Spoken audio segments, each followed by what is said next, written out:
Witam na moim kanale Pompa Ciepła jak zrobić. W tym odcinku pokażę Wam tutaj jak połączyłem instalację on-gridową, którą posiadam tutaj w domu i instalację off-gridową, które będę je łączył razem. Oczywiście jest to do zrobienia i jest to faktycznie fajna instalacja, którą chciałbym się z Wami podzielić. Oczywiście nie ma na internecie instalacji, których po prostu można zobaczyć od podstaw, jak to jest zrobione od początku do końca. W tym odcinku właśnie chciałbym się z Wami podzielić na temat tutaj, jak chcę zrobić, jak to zaprojektowałem i dlaczego, jakie tutaj użyłem różnego rodzaju urządzenia. Może od początku zacznę tutaj swoją przygodę. Oczywiście, jak wspomniałem wcześniej, mam już swoją instalację fotowoltaiczną 10 kW. Dlaczego się zdecydowałem właśnie na dołożenie tutaj dodatkowego systemu tak zwanego off-gridowego? Dlatego, że po prostu te 10 kW nie wystarcza mi na moje własne potrzeby. Dlatego postanowiłem tutaj dołożyć dodatkowe mniej więcej 5 kW na moim garażu. Właśnie jak tutaj widzicie mój garaż, na tej połaci tutaj od strony południowej mam zamiar położyć 12 sztuk paneli fotowoltaicznych o mocy znamionowej 375 kWp. Wybrałem takie panele z tego względu, że po prostu chciałem jak najwięcej umieścić ich na swojej tutaj połaci, jak widzicie. Oczywiście panele tutaj są, jakby można powiedzieć, głównym mechanizmem, który napędza tutaj cały ten mechanizm off-gridowy, który zaraz Wam powiem, o co chodzi.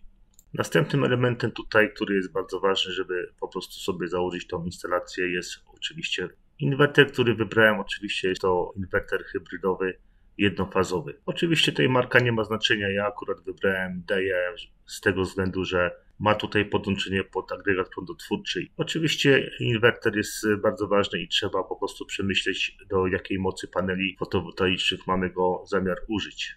A także bardzo ważnym elementem jest, jaka jest moc wyjściowa, którą chcemy sobie tutaj zasilać. Ja, jak widzicie, wybrałem tutaj inwerter 8 kW, z tego względu, że będę w przyszłości dokładał jakieś tutaj dodatkowe urządzenia, które będą zasilały właśnie poprzez ten inwerter. Następną rzeczą, która jest bardzo ważna, żeby zrobić fajny tandem, no oczywiście są baterie, które są nierozłączne w takiej instalacji, z tego względu, że oczywiście zimową porą będzie tutaj, wiadomo, niedosyt tej energii, ale latem oczywiście będzie jej już, można powiedzieć, za dużo. I żeby po prostu nie marnować tej energii, musimy się zaopatrzyć w takie baterie. Ja mam zamiar w przyszłości kupić tutaj baterie LiFePO 4. To są cele 3,2 V po 280 Ah. Chcę zrobić, można powiedzieć, dwa takie banki energii, który jeden bank będzie miał 16 sztuk takich celi i drugi, można powiedzieć to samo. W sumie razem będę miał mniej więcej około 28,6 kWh, jak tutaj widzicie na rysunku. Oczywiście opcjonalnie tutaj, jak widzicie, dołożyłem tutaj agregat prądotwórczy. Agregat prądotwórczy oczywiście nie jest to wymagane tutaj w tej instalacji, ale w przyszłości będę chciał tutaj może go dołożyć z tego względu, że mam często tutaj zaniki energii i będzie mi służył jako, można powiedzieć, taki jakby niezależne źródło zasilania. To tak w skrócie od strony zasilającej. Także jak widzicie, jest to fajnie tutaj rozrysowane i pokazane, jak to po prostu będę chciał to połączyć wszystko w jedną całość. Oczywiście ten falownik będzie zasilany też częściowo w mojej sieci domowej. Generalnie powiem Wam, że zapotrzebowanie będzie tutaj, może powiedzieć, zimową porą. Z tego względu, że oczywiście panele fotowoltaiczne nie wyprodukują tyle energii, dlatego falownik będzie też zasilany od strony tutaj domowej. Ale mam nadzieję, że tutaj już w okresie, można powiedzieć, letnim będzie już on pobierał naprawdę bardzo znikome tutaj część energii, tym bardziej, że mamy jeszcze dodatkowo 10 kW, która po prostu sobie tutaj chyba poradzi z tym. Jeżeli przejdziemy tutaj od strony schematu, od strony zasilania, ja tutaj chciałem połączyć ten falownik z takimi, można powiedzieć, 4 sekcjami, które po prostu rozdzieliłem. Każda sekcja będzie zasilała oddzielne tutaj moje źródło zasilania w energię. Jak tu widzicie, pierwsza sekcja będzie połączona do zasilania pompy ciepła o mocy 2000 W. Następna sekcja będzie zasilała grzałkę boilera. Grzałka boilera, można powiedzieć, jest taka można powiedzieć, dodatkowa opcja, którą po prostu może będę używał, może nie, z tego względu, że może być taka sytuacja, że pompa ciepła, nie wiem, ulegnie awarii i będę musiał mieć jakieś źródło zapasowe zasilania. Także tutaj też zrobiłem na przełączniku priorytetowym i jeżeli pompa ciepła będzie pracowała, to po prostu grzałka się nie załączy.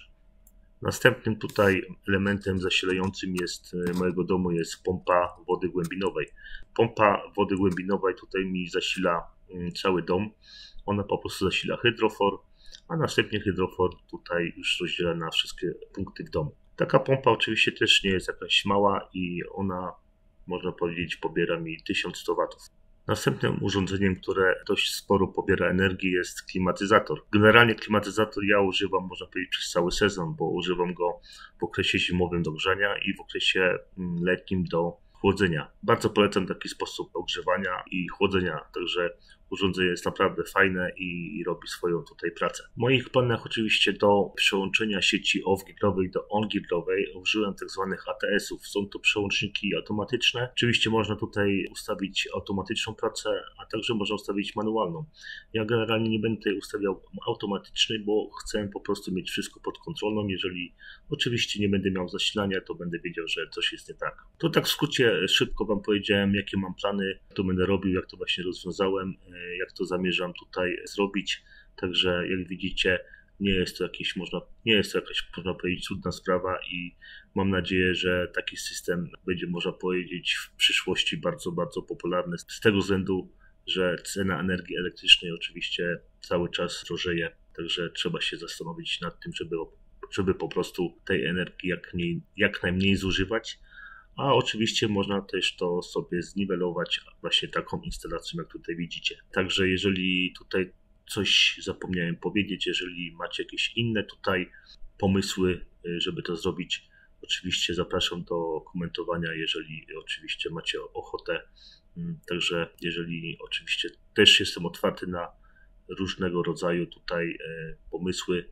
Moim zdaniem co zaprezentowałem będzie właśnie wykonywane przeze mnie od początku do podstaw. Także będzie taka seria filmów, jak instaluję panele, jak instaluję całą rozdzielnicę, którą po prostu będę instalował w przyszłości i także cała instalacja baterii, a także podłączenia agregatu i magazynu energii, jak wspomniałem wcześniej.